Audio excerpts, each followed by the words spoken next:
A French kiss in the chaos. My God, it's a Baltic one today. Welcome to the first video of 2024. What I want to say initially is that I am going to be producing a lot more content this year at the request of viewers. I know historically I do it at various milestones throughout the year, key events, MIPIM, UK Reef, etc. But stay tuned for more regular updates, as it were.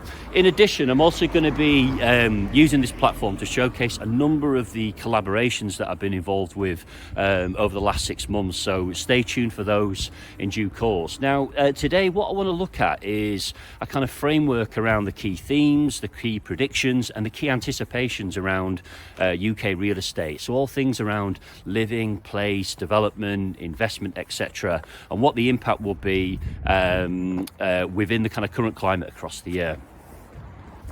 So number one, it's affordable housing. So with an anticipated change within the UK government this year, it's my belief that affordable housing will be put very much at the forefront of the agenda. I think it's fair to say that a lot of affordable housing providers are under-resourced. A lot of affordable housing providers have been underperforming, I think, if we're honest. However, what I'm kind of interested in is how can we get creative around the delivery of affordable housing within the UK?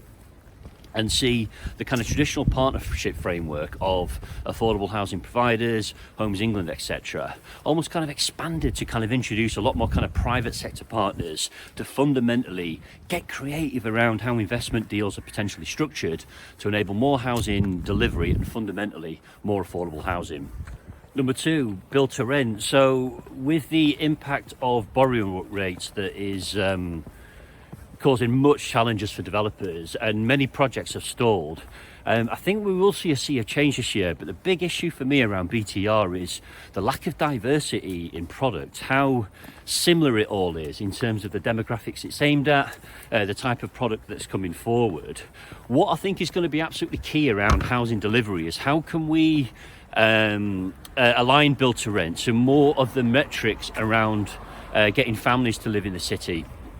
That will cause a massive, or that will help address the kind of massive shortfall of high quality family accommodation in our cities across the UK.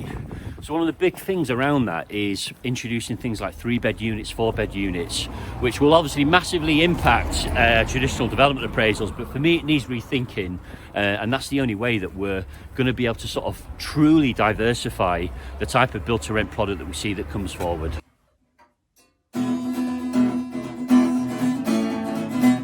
Number three is Greenbelt. Now, I think with a potential change in government this year, this is a massive opportunity to give the policy of Greenbelt a massive overhaul. People often forget that this policy was introduced in the 1940s, so it's very dated from that perspective. What is a concern for me is the lack of understanding across the board with Greenbelt. I can show you many examples of what look like brownfield car parks, other what appear to be brownfield land uses, which the land use is actually classed as, from a planning policy perspective, as Greenbelt, which massively hinders probably the delivery of thousands of homes across the UK.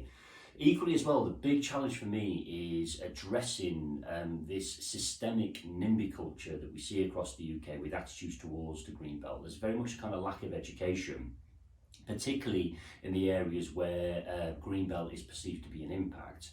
Furthermore as well, it's re-educating or advocating and lobbying with members. And one of the challenges that we've got with many members across the country is that it attracts a certain kind of demographic to be a member who are making fundamental decisions around housing delivery across the UK.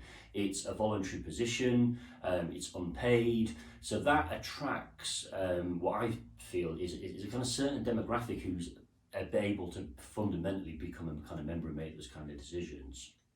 What I think is an opportunity as well, and what the Labour Party have to do, is when they appoint a housing minister, that minister has to be there for the full term of government. We can't be chopping and changing and have the housing minister within the UK becoming just yet another revolving door, or else fundamentally nothing will happen, and this idea and this policy of Greenbelt will just still be stuck in the mid-20th century.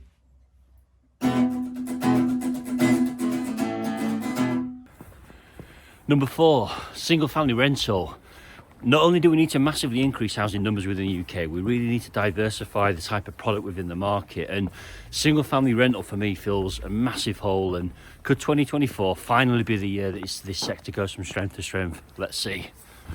Now, the next one causes massive divide. It's active travel, and there seems to be a massive disparity within the UK in terms of active travel policies and their implementation between various local authorities, and a massive kind of inequality and imbalance around this policy. So, for example, places like London has a really impressive active travel policy. The only way we're going to massively reduce car use and massively intensify cycle use is just to make it really safe for people to cycle. Unfortunately, London is probably one of the few cities which is sort of spearheading that change. Birmingham, to its credit, is kind of flirting with it, and a number of the interventions I've seen proposed are impressive, but it's still got a really long way to go. What fundamentally we need is a national policy, and we need an active traffic travel policy fully integrated into the NPPF, so we've got a holistic, comprehensive and kind of balanced active travel policy being implemented across the country. And the final one for me is we will see a resurgence of build to sell in 2024, and this will be put firmly back on the agenda for a number of reasons, not just purely because of easing interest rates in terms of access to kind of mortgage products, but more so around the kind of epidemic that we find ourselves. There's been a really interesting article published in the FT this week, which I will put a link out to within the video, that I think shows the magnitude of the epidemic and the emergency that we find ourselves in relation to housing crisis at the moment. Ultimately as well, it's very much in the British psyche around kind of home ownership, and culturally as well, I don't think that's going to change anytime soon. What's compelling as well is that there's a lot of evidence out there around secure housing, and many of the social problems, the economic problems that we find ourselves in within the country at the moment, for me it's centralised around access to secure housing, and at the nucleus of that is home ownership and the aspirations to own a home for young people. It's also impacting productivity in the country in terms of people are having less children, people are having children later in life. There's a whole host of problems which is kind of centralised to in my view. While swathes of the industry will say it isn't possible that we can have vast amounts of home ownership anymore, and we should be purely focusing on build to rent and single family rental. I say, well, you know, who are these people? Many of the people who are championing such policies have massively benefited from growth in house prices, access to cheap housing or more affordable housing that's kind of gone up in value.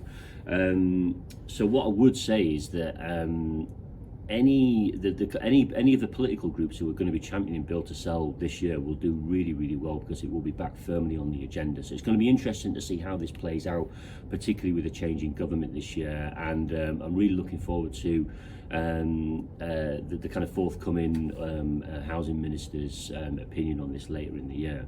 So that's it for this week's video, and I look forward to seeing everyone soon and see you on the next update. Thank you.